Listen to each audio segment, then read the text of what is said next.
You'll find it. And this one, The Life-Changing Magic of Tidying Up, is by Marie Kondo. It's a Japanese technique in staying neat.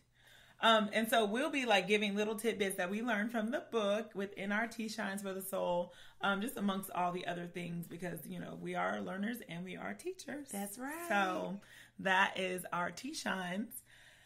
Okay, so. Dun, dun, dun, dun. Ring, ring. School's back in. Okay. It's not school's out for summer. School is back and earlier than ever. Earlier, girl.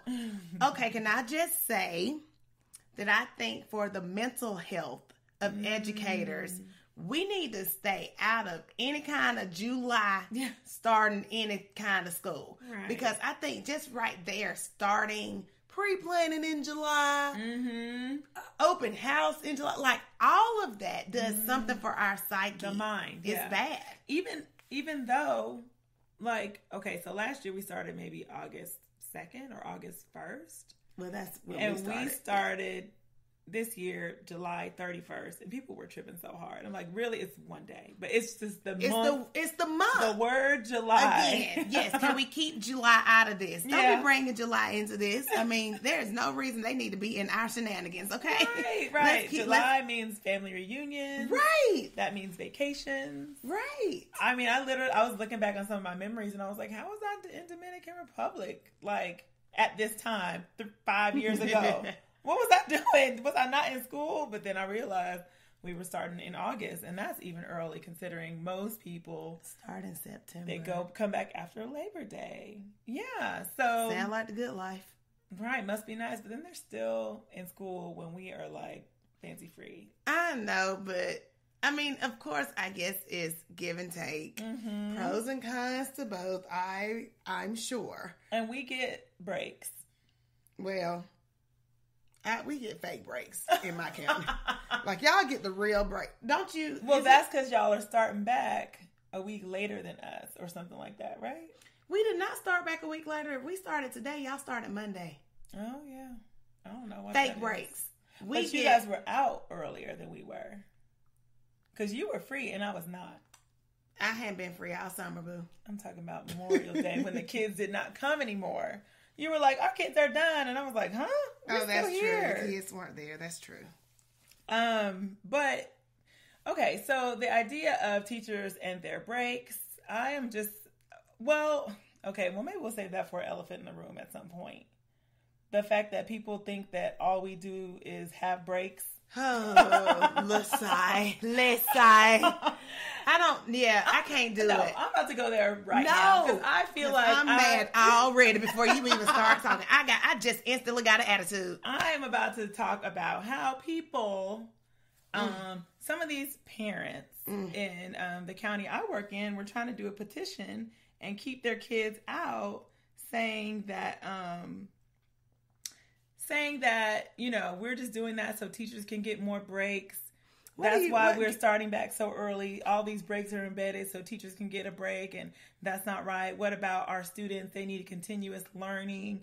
And I was just like, okay, I like my breaks. I need my breaks because we work so hard. And even like all of those side comments that I receive sometimes about, whoa, you really did go on vacation. Whoa, you living it up this summer. I wish I could be like you. And I'm like, but guess what? Like, we work really, really, really hard. We do. And one of my very good friends she got an attitude where there's like this little spring. I don't know if it was a fall break. I can't remember. It's one of the again, we get fake breaks. Can I just be clear about that? They say 4-day weekend, but no, one of those days we're really still working. We're doing professional learning all day long. Right. And so we really only get 3 days. So we get these little short mini breaks. Yeah. And so she was like, I mean, I don't even understand why. I think she forgot who she was talking to. I don't even understand why they are even why them teachers getting a break right now. it was around spring. It was like a little mini break, right after, like, at the beginning of March. Right. And I said, let me tell you something. You better let these teachers get their breaks before they be snapping on your child. Hello. I said, because what you don't understand is, while you don't want to keep your one child at the house, this teacher has anywhere between 24 and 30 of these of these children. Right. Like 30 up to 38. It's ridiculous. So for a parent to not want, that's a mental health thing as well. You know, you're going to be mad at your teacher. She snatched your child up, so you better give her this break. You know what I mean? Not to say, I'm not making light of it, but it's just a lot. It is a lot. And it's not just the student part. It's just the extra pressure to perform. Like, there's just so much stuff. So when you see a teacher, just give them a hug, throw some supplies at them. Give them a Tell them, oh my gosh, I'm so happy you're getting a break. I hope you enjoyed your break. Did you get a lot of rest so you can be recharged for those students? Right. Yes, absolutely. Those are things to say. And there's some parents who are like, hallelujah, thank you, Jesus. It's time to go back to school, because they understand that it is no fun to be with their kids all day, every day. Right. I mean, so, I'm an educator and take that times 30. Yeah. They don't, yeah. A and B are precious. They are good girls. But there came a time where that doctor and I were looking at each other like, it's time. Yeah. It's just time. Yeah. You know. That's what we felt too. It was like we were with them all summer long, and then they were tired of each other too. Oh yeah. So it was like, okay, yes, let's get excited. Apart. It's time to go ahead and go to the schoolhouse. So I'm sorry that I had to go there, but I wanted to let people know that we work hard. And teachers, if you are not playing hard, I don't know what's wrong with you. Like, right. Honestly. Right. There's so many teachers who came up to me like, oh my gosh, how do you get to go on vacations? And I'm like, sis. Just playing. You need to do Make it a priority. You're off. Yeah. What are you doing? You sitting in the house? Come on now. Well, we keep going on about different things, but they're all tied together. So I read this article that said if you're binge watching television on Netflix or movies or catching up on your DVR shows on the weekend, you're not weekending right. And I was like, ouch. This, I do that. I do too. I love it. But they're saying not to do that every weekend. Time. They're like, if that's what you're doing on the weekends, and it ties into vacation as well, like or breaks. Like if you're looking forward to the break only to stay in the house, then you're not doing it right. You're not living, kind of. So but then what if you're always going? Like you and I, we're always going. So the weekend that I can lock myself in the house and not leave, absolutely. I'm like, oh, this is so neat. But then I also, of course, we can't sit still. Even though we're doing that, mind's working, creativity. We're trying to ever know each other. So just giving a mind break too. So yes, and that's the way I feel like that is the way I can do that by binge watching and doing things like that. But they said that doing social things, interacting with people, trying a new experience, that's the way you really do weekends. I love that. We like that. I know. So I was like, okay, check. Yes. But so we're at the opposite, where we probably do need to take more of those days to binge watch and settle down. But if you find yourself doing that weekend after weekend after weekend, I challenge you to get out and be social. And it is hard for educators because we had to keep this face on so much. Oh my gosh. And our job is being social all the time. Because I don't know how you're an educator and you're not a social person. Oh, I know a lot of them. There are, but they're so funny to me. It's weird, but no, it's not weird. They are good people. I didn't say they were. Kindergarten teachers. A lot of kindergarten teachers are scared of people, and they are so they're the bubbliest teachers in the building to me. Yes, I'm with kindergarten teachers now. Are you? I'm at the elementary school now. Every kindergarten teacher I've ever worked, met, whatever, always say they're really shy. But when I say social, okay, so we had a quick moment of two different types of definitions. When I say social, I mean like people. I'm thinking like an introverted Yeah, they're introverts. Who? The kindergarten teachers that I know. Not with kids, though. No, not with kids. With so adults. They're introverted with adults. Mm-hmm. Okay. So then on the week, it would make sense. Because on the weekend, they're dealing with adults. They just don't want to.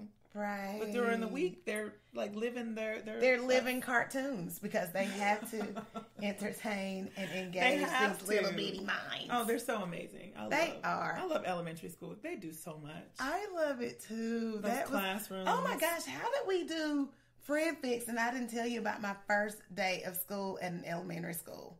Yeah, what up? Well, this is Teacher Talk too, so what's up? This is my first time in life being at an elementary school level. Okay. I've been a teacher, 6th and 7th grade teacher. Mm-hmm. I've been a high school administrator. Mm-hmm. I've been a middle school administrator, and now the Lord has seen fit for me to be an elementary school. So you've never worked in elementary school ever in life? Okay. So how was that? It was really neat. Mm-hmm. It was sweet. The kids, like, they all had their little fresh book bags on and crisp and clean. Yeah. And are they teeny? they are so little. But, you know, A and B have definitely broken me in on that age group. Yeah, that's your age group. I mean, that's where it's so funny. Cool. It's perfect season, I feel like. Yeah. The teachers were amazing. The kids, it's funny. You can tell they're like, they don't know me. So the kids who were like in 5th, 4th, 3rd, they're kind of like, who's this lady? But they were all so sweet. Yeah. So, and they were excited and they were following rules. It was neat. It was a very different dynamic. So now tell me this, because I have a theory, and I think I've talked about this with plenty of teachers, that the teachers mimic the age group they teach. Oh, yeah. I think that's a common So are the theory. elementary school teachers like little babies? No, right now what I've seen of, because I think that even the good and the bad from each level comes out from each teacher. So like, oh yeah, I'm sure they'll be whiny. Some might cry and about something, throw up. Like I don't even know what they do at elementary school. Wet their pants. What is wrong? I have no clue. What is wrong? I have no clue what goes on down there. I probably should have a clue since my kids, Missy's still in elementary school. I am thinking so hard about what those characteristics would be. But as soon as I recognize them, telling each other, probably tattling. Mm-hmm. Oh, that's a good one. I'm gonna look for that. I think middle school is kind of cliquey and kind of like petty, gossipy. Yeah, high school is petty, but still like, okay, over it. Leave me alone, sort of thing. I'm gonna look and I'll report back to the Sweet Tea and Sunshine Gang. I'll let you guys know. Oh my gosh. Okay. So, are we gonna? Did you do any school shopping for teacher? I mean, like for outfits for I know myself. You talked about like on the weekends it's our turn to go out. We have to maintain a certain image, especially if you stay in your hometown. Yeah.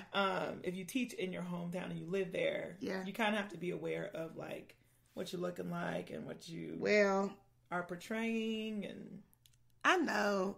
I know that you can't really go to a package store because you don't want people to see you.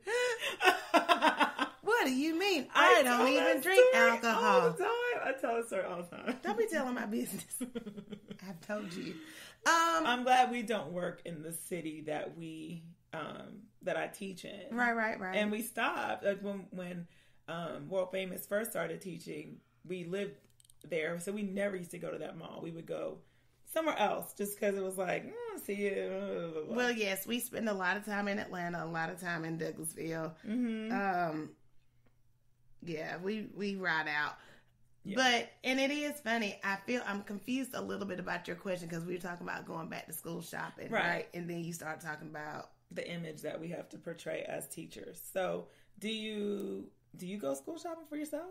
I don't. Well, I'm going to be honest with you. Mm-hmm. I've moved so much in the last 3 years. Yeah, so 2 years ago, I moved to a new middle school. Now, this year, I moved. So, basically, my clothes have been new every year.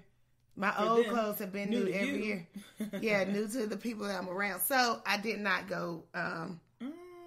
And I mean, I'll get a piece here and there, but I just, I don't know. I'm tired of buying school clothes. I don't. I feel like I